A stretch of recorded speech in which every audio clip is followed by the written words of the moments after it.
Ok, legislação extravagante, aposta de prova, algumas portarias interministeriais, voltada aqui para a Polícia Penal da Bahia. Então vamos lá, pessoal.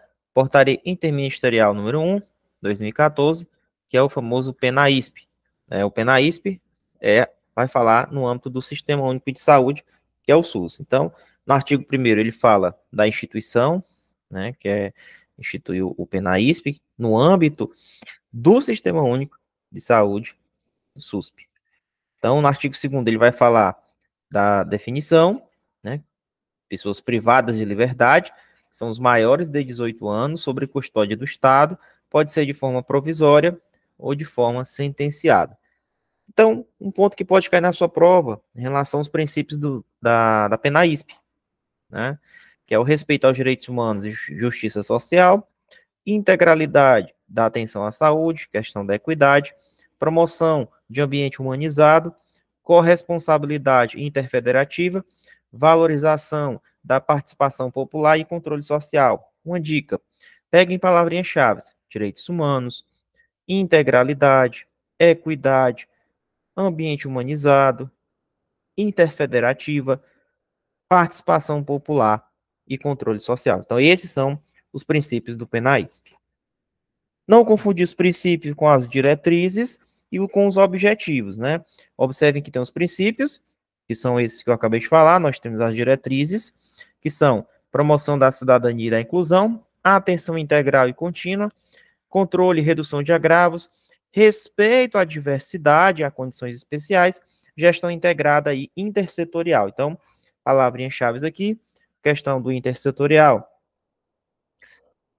Já os objetivos é garantir acesso ao cuidado integral no SUS para pessoas que estão privadas de liberdade. Então, aqui essa portaria interministerial número 1, 2014, ela vai falar dessa situação. Então, a gente vai ter aí a portaria que institui o PENAISP no âmbito do SUS, tem aí que ela vai funcionar para as pessoas privadas de liberdade maiores de 18 anos que estão sob custódia do Estado, seja de forma presos de forma provisória ou sentenciada. Então, nós temos os princípios, nós temos as diretrizes, nós temos o objetivo geral. E agora a gente vai entrar nos objetivos específicos. O objetivo geral é cuidar, né, por meio do SUS, dos presos. Objetivo específico, então nós temos acesso à rede de atenção à saúde, autonomia dos profissionais de saúde, qualificação e humanização da atenção à saúde, relações intersetoriais com políticas de direitos humanos e justiça criminal, e fortalecer a participação e o controle social. Então, esses são os objetivos específicos.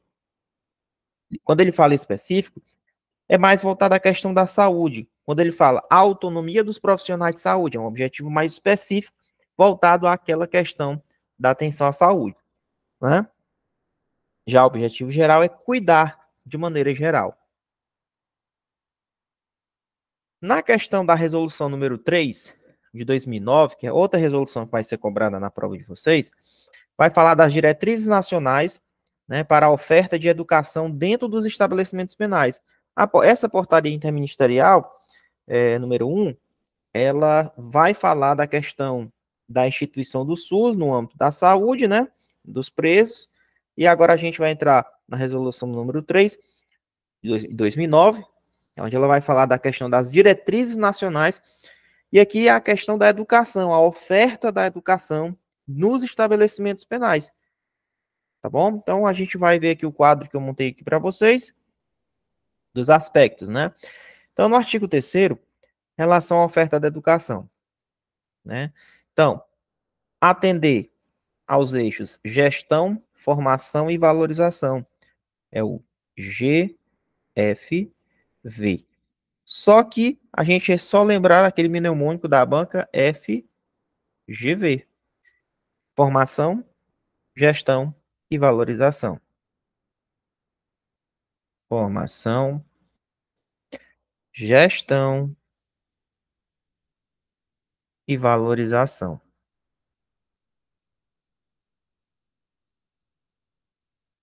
Né? O FGV aí para vocês, que é a questão lá no artigo 3º que fala da oferta da educação. Então, Gestão, formação e valorização relacionada aos aspectos pedagógicos. Mobilização e articulação entre o Ministério da Educação, o MEC, né?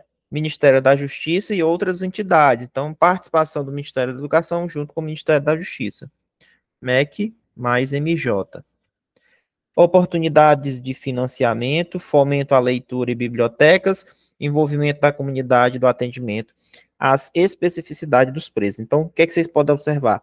É o relacionamento entre o Ministério da Justiça juntamente com o Ministério da Educação. O artigo 4º da resolução fala da questão da gestão, que é permitir parcerias com o governo, universidades e sociedade civil. Para quê, professor? Formular políticas de educação dentro das prisões. O artigo 5º, ele vai falar da estrutura física, né? Como assim, estrutura física do presídio? Então, autoridades penais, elas têm que fornecer, pelo menos dentro daquele mundo de salas, tem que ter um espaço adequado para a educação, por exemplo, uma sala de aula, uma biblioteca, um laboratório, tudo isso integrando a educação juntamente às rotinas do presídio. Então, é importante, professor? Com certeza, isso é muito importante. Vai falar da estrutura física. Então, vocês estão observando que aquela outra portaria lá interministerial fala da questão do SUS para os presos, né? O Sistema Único de Saúde aplicado aos presos. Já a resolução aqui, ela vai falar da oferta da educação para os presos. Divulgação. Bom, os diretores dos presídios, pessoal, eles têm que socializar materiais do MEC e do Ministério da Justiça, da Secretaria de Educação, para educadores e também para educandos. Então, é importante essa questão. Continuidade dos estudos, lá no artigo 7º. Então, aqui, ele vai falar das estratégias para a continuidade dos estudos de quem? Daqueles presos que já saíram, né?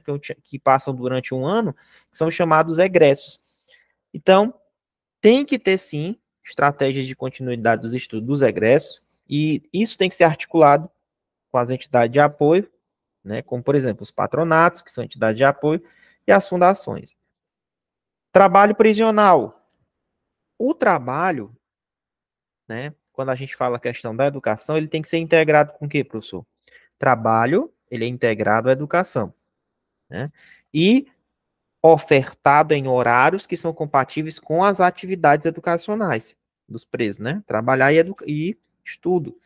Tem que estar em conjunto. A própria lei de execução penal, ela fala nisso.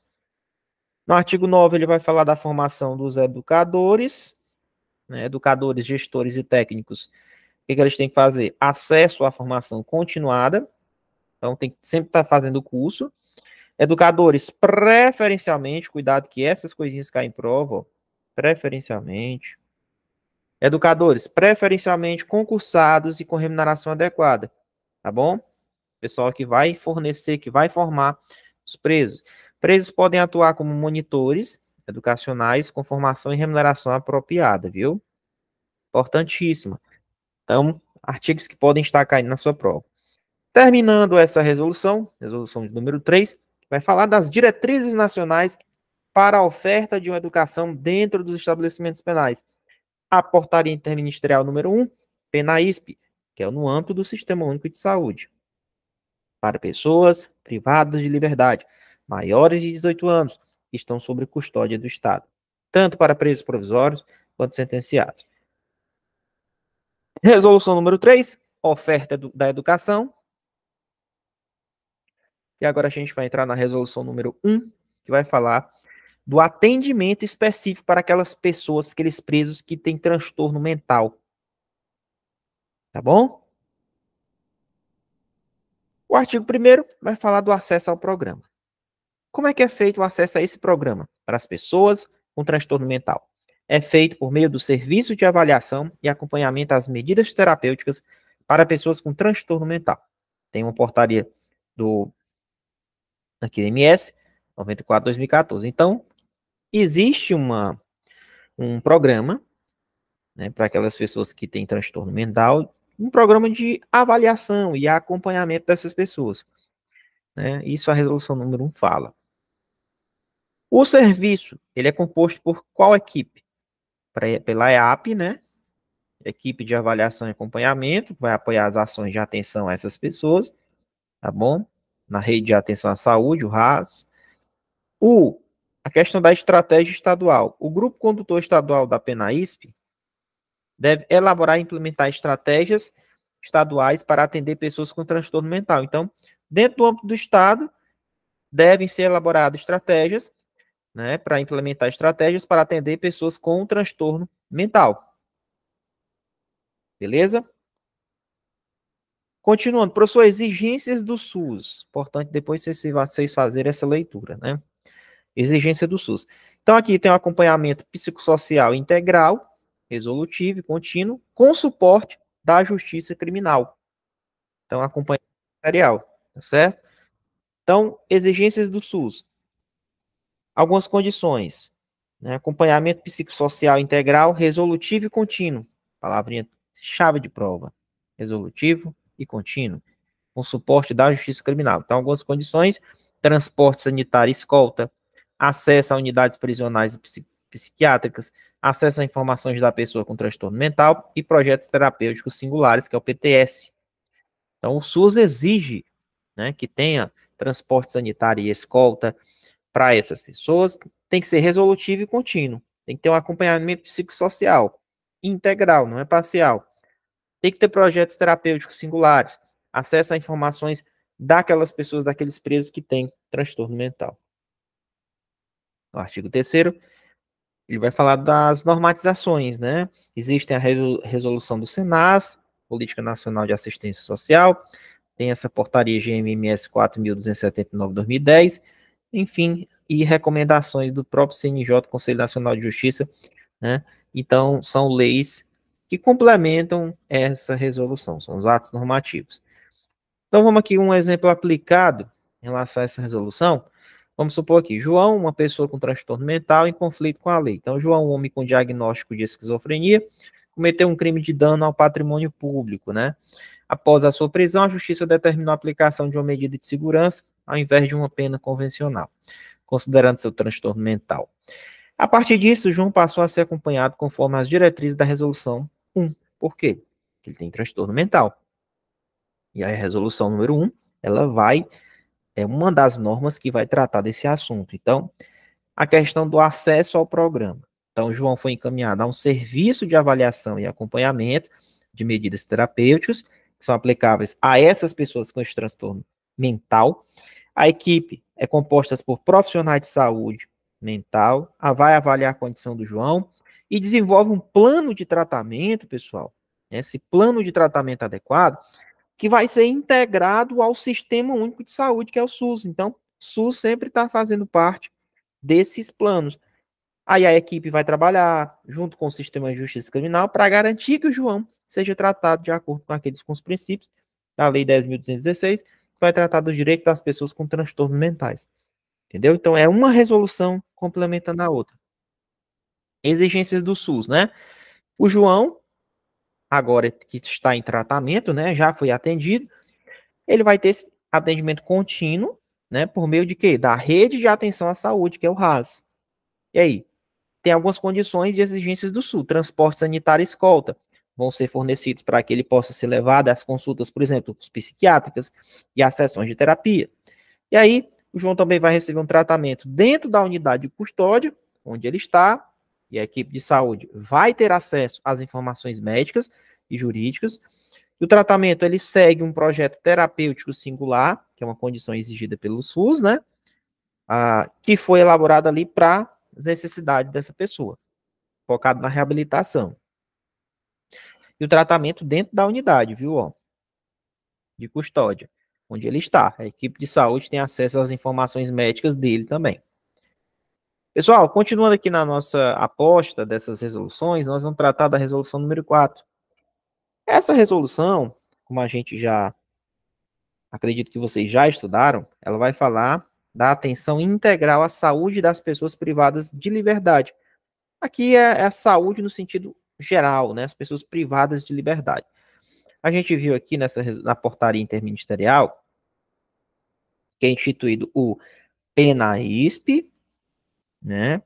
Que é dentro do Sistema Único de Saúde, que é o SUS, para pessoas que são privadas de liberdade, maiores de 18 anos, tem os princípios, tem as diretrizes, né?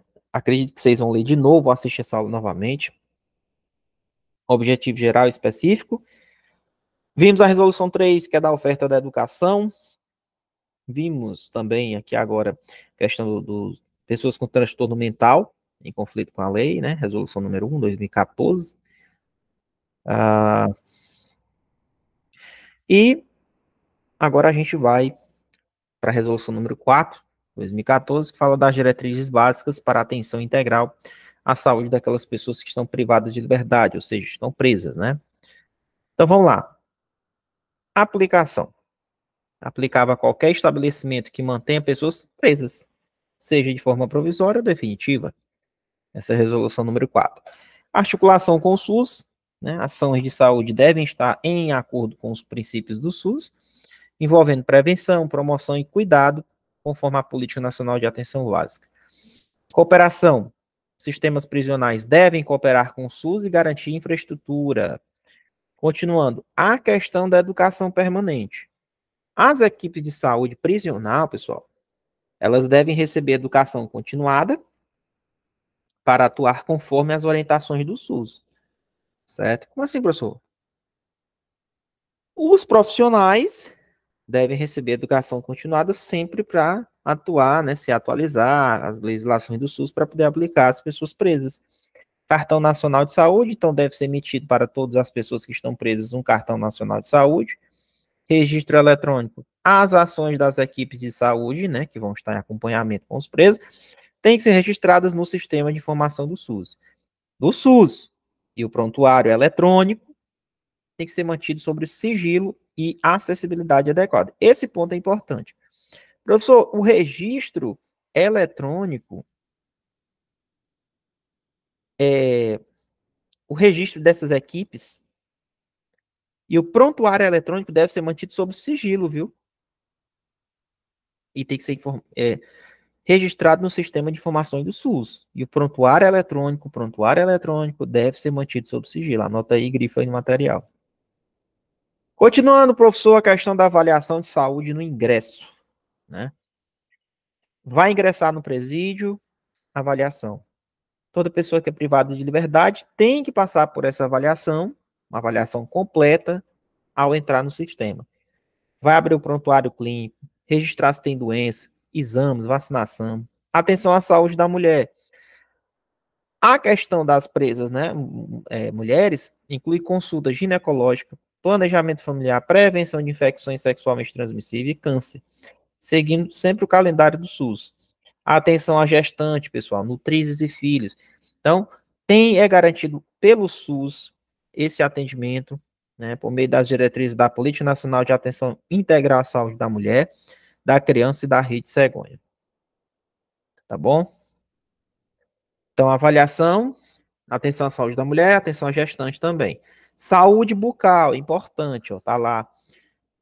Tem que incluir ações de atenção básica e procedimentos complexos também, tá? Os dois, tanto atenção básica quanto procedimentos complexos. Com diagnósticos, prevenção do câncer bucal, conforme a Política Nacional de Saúde Bucal. Aspectos, né? Vamos lá, saúde mental também, o atendimento deve ser considerado a questão dos agravos psicossociais, uso abusivo de drogas, atender pessoas com transtornos mentais. Se você observar, essa resolução aqui, ó, ela fala das diretrizes básicas de atenção integral à saúde. Por isso que, como é a atenção integral, então envolve, ó, o cartão nacional de saúde, o registro eletrônico, né, do prontuário, que tem que estar sob sigilo, avaliação da saúde quando ele entra, saúde da mulher, a gestante, saúde bucal, saúde mental também, né, ambiência prisional, ou seja, no ambiente ele vai garantir o quê? Salubridade, adequação aos padrões de vigilância sanitária, principalmente quando tem mulheres gestantes e mães. Regulamentos sanitários, por exemplo, a gestão prisional tem que cumprir as normas sanitárias locais, normal. Tem vigilância epidemiológica, sanitária, tudo em colaboração com o SUS. Um exemplo, né? Então, Maria é gestante, está privada de liberdade. Acabou de ser presa, vai cumprir. Maria, que está grávida, foi presa provisoriamente por envolvimento em pequeno delito. Quando ela entrou, o sistema de saúde prisional vai seguir as diretrizes da resolução número 4. A avaliação, na hora que ela entra. Então, no momento em que Maria chega à unidade, ela vai passar por uma avaliação. Atenção à saúde da gestante. Como ela é gestante, ela recebe um acompanhamento pré-natal, regular dentro do sistema, né, obedecendo sempre às diretrizes da Política Nacional de Atenção Integral à Saúde da Mulher e da Rede Cegonha. Exame de rotina, monitoramento da saúde do bebê, ambiência adequada para o binômio mãe e filho, está lá no artigo, né? A unidade prisional vai oferecer um ambiente adequado para mãe e filho, beleza? Garantindo que Maria tenha um local salubre e seguro para passar o período da gestação e, posteriormente, o nascimento do bebê. Cooperação com o SUS e registro eletrônico. Então, o tratamento que a Maria está recebendo tem que ser registrado eletronicamente no sistema do SUS, né? E permitindo que, se for necessário, ela seja encaminhada para atendimento externo, especializado, garantindo a continuidade e a qualidade do cuidado durante e após a gestação. Continuando, resolução número 4, 2017.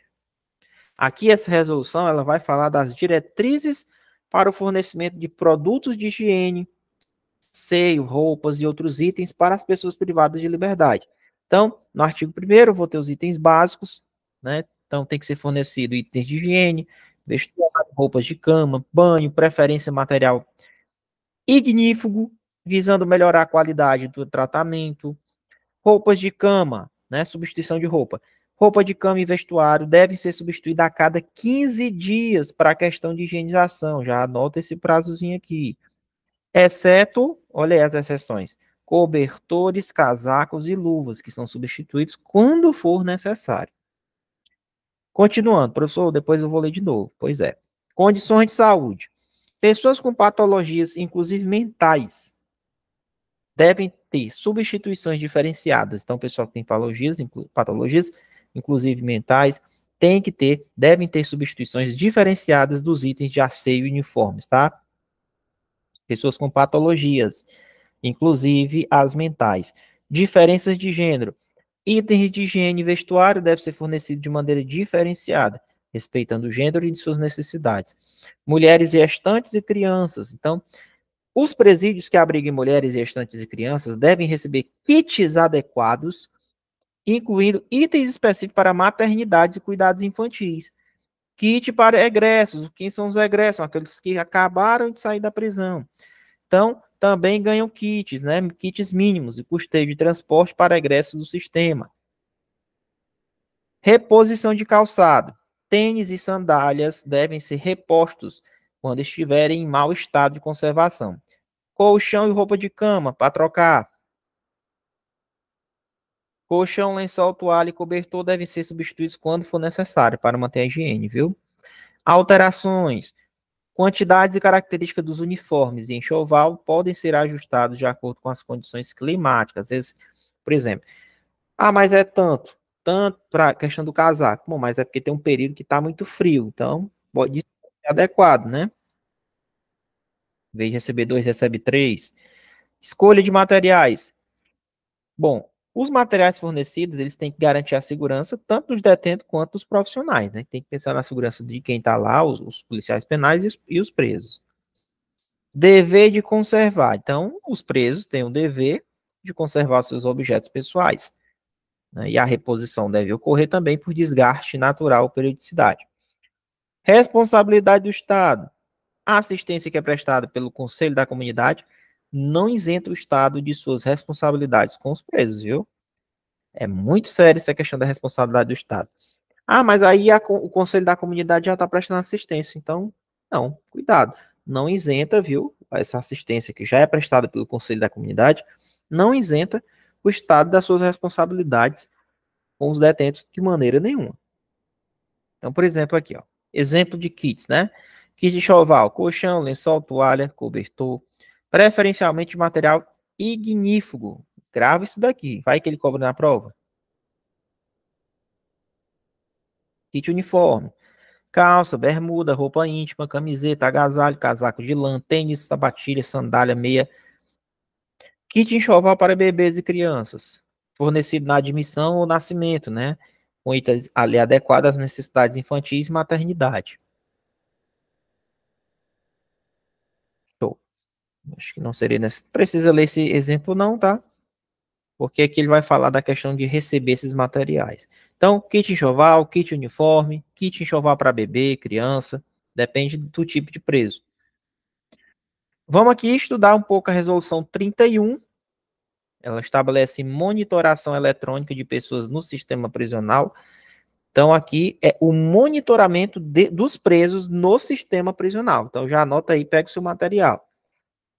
Então, no artigo 2, ele vai falar que compete ao Poder Executivo, ali por meio da Secretaria Penitenciária, implementar esse serviço de monitoração eletrônica, tornozeleira, né? Então, Poder Executivo, a SAP, vai implementar. Como é que vai ser feito? Padronização. Tem que ter uma padronização das medidas de monitoração em todo o território nacional, tá? Então, não é uma padronização do Estado, ele tem que obedecer à padronização do nacional, né? Definição de monitoração. Monitorar, pessoal, é vigiar essas pessoas que estão com as tornozeleiras, né? Verificar localização em tempo real, ali com mecanismo de segurança e fraudes. Quais são os objetivos dessa resolução? Controlar, monitorar o preso, né? Ter efetividade nesse controle. É o que eles tentam fazer. Funções, né? Tem as centrais. Então, as centrais de monitoração são responsáveis por orientar as pessoas que estão monitoradas, garantir tratamento digno, fornecer suporte técnico, fiscalizar as medidas e reportar ao juiz. Então, tem uma central lá só para monitorar os presos que estão com tornozeleira. Descumprimento, professor. O descumprimento é uma violação das áreas, né? Tem as áreas onde ele pode ir, o que não pode fazer. Então, o descumprimento ele é uma violação dessas áreas. Perda de sinal, descarregamento da bateria, danificação, violação do equipamento, né? Procedimento de incidente. A central deve registrar incidentes, enviar notificações ao dispositivo, contatar a pessoa monitorada, convocar para manutenção e informar o juiz em caso de descumprimento. Então, existe um controle, né, com as pessoas que estão com tornozeleira. Então, vamos lá. Ó, o artigo 15 da 31, resolução, é importante. Ela fala assim, ó. Diante do caráter substitutivo e temporário da medida de monitoração, quando aplicada como medida cautelar, deverá a central de monitoração encaminhar ao juiz responsável a cada 90 dias um relatório. Então, a cada 90 dias, manda um relatóriozinho para o juiz, né? Com as informações de todo o acompanhamento feito pela central. João, monitorado eletronicamente por decisão do juiz. Então, tá aí. Tá com tornozeleira. Então, João tem que seguir a área de inclusão, que é determinada pelo juiz, onde ele permite se locomover. É controlado em tempo real, gera um sinal de alerta, né? Cuidado para a bateria não descarregar, não pode, né? Perda de sinal, não pode, porque seriam as infrações, né? São descumprimentos. Portaria Interministerial número 210. Política Nacional de Atenção às Mulheres em Situação de Privação de Liberdade. E também, ou seja, é a Política Nacional das Mulheres Presas, né? Que estão presas, e também é aplicado às egressas, né? Elas acabaram de sair da cadeia. Então, tem as diretrizes aqui do PENAMP, né? Que é a Política Nacional às Mulheres, situação de privação de liberdade e egressas também. Então, diretrizes: prevenção de violência contra a mulher, fortalecimento de atuação conjunta entre o governo e sociedade civil, humanização das condições de cumprimento da pena, garantindo direitos básicos, né? Saúde, educação, trabalho, proteção, maternidade. 4. Fomenta a inclusão de especificidade das mulheres, gênero, idade, etnia, orientação sexual, incentiva a capacitação de profissionais, construção de unidades prisionais específicas para mulheres. Isso é o que o PNAMP diz, né? São as diretrizes. Proteção total. Quando ela diz unidades específicas, é um presídio só para mulheres, né? Não confundir os objetivos com as diretrizes. Os objetivos é o quê? Fomentar, humanizar, promover, melhorar e desenvolver. O quê? Vamos lá. Fomentar políticas estaduais de atenção às mulheres que estão presas. Humanizar o sistema prisional feminino. Promover ações integradas para garantir os direitos dela. Melhorar a qualidade dos dados do sistema e desenvolver pesquisas sobre o encarceramento feminino. Isso é um objetivo. As diretrizes são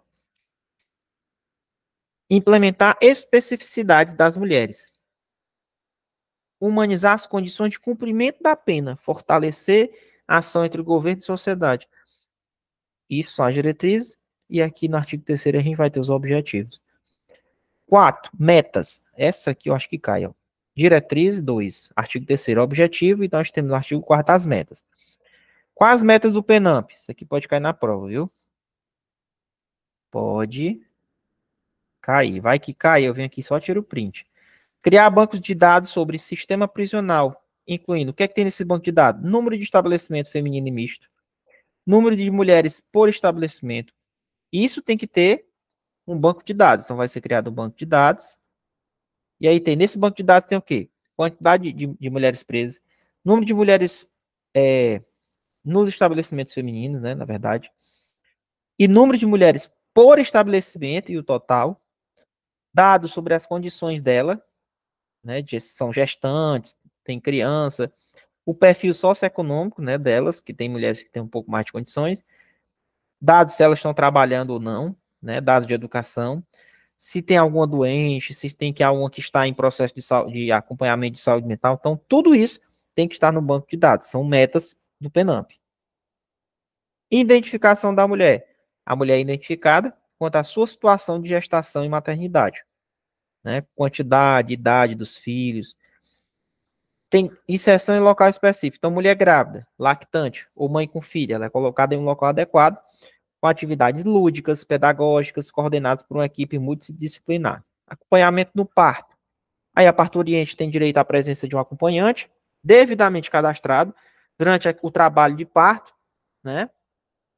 E pós-parto também imediato. Então, tem o acompanhamento no parto, tem a inserção em local específico, tem a identificação da mulher, certo? Então, o que é que vocês podem observar aqui? Eu tenho o artigo 4, são as metas do PNAMP, os objetivos do PNAMP e as diretrizes do PNAMP. Proibição de algemas no parto, né? Proibido o uso de algemas ou outros meios de contenção em mulheres durante o trabalho de parto, não pode. Inserção na rede cegonha. A gestante deve ser inserida na rede cegonha do SUS, desde a confirmação da gravidez até os 2 primeiros anos de vida do bebê. 2 primeiros anos, questão de prova. Preparação da saída da criança. Acompanhamento. Ações para preparar a saída da criança, sensibilizando responsáveis e órgãos envolvidos no acompanhamento social. Direito à amamentação. Então, o direito ao período mínimo de amamentação e convivência da mãe com seu filho tem que ser respeitado. Direito à convivência familiar. Tem que ser promovidas ações para garantir a convivência com a família, né? Conforme o Estatuto da Criança e do Adolescente. Acesso à educação infantil. As crianças em ambiente intra e extramuros devem ter acesso à permanência garantindo a rede pública de educação infantil, né? As creches, por exemplo, têm acesso. Visitação especial. Dias de visitação especial diferente dos dias normal de visita social. Então, além das visitas sociais, tem dias de visitação especial, né? Tem que ser disponibilizado para os filhos e os dependentes, com atividades, sempre sendo definidas essas atividades pela equipe multidisciplinar. Pessoal, então a gente fez a revisão da portaria número 210, a 31 de 2022, a 4 de 2017, a 4 de 2014, são duas, né? A 1 de 2014, a 3 de 2009 e a portaria interministerial de 2014. E a gente finaliza essa revisão, que era justamente a parte que faltava eu queria deixar mais para o final dessas portarias. O que é que vocês acharam aí da aula? Foi boa? Professor, o que é que você vai fazer agora? Eu aconselho você pegar esse material e ler 2, 3 vezes uma passagem, até realmente aprender, decorar os princípios, as diretrizes para a sua prova, tá bom? E aí, gostaram da aula?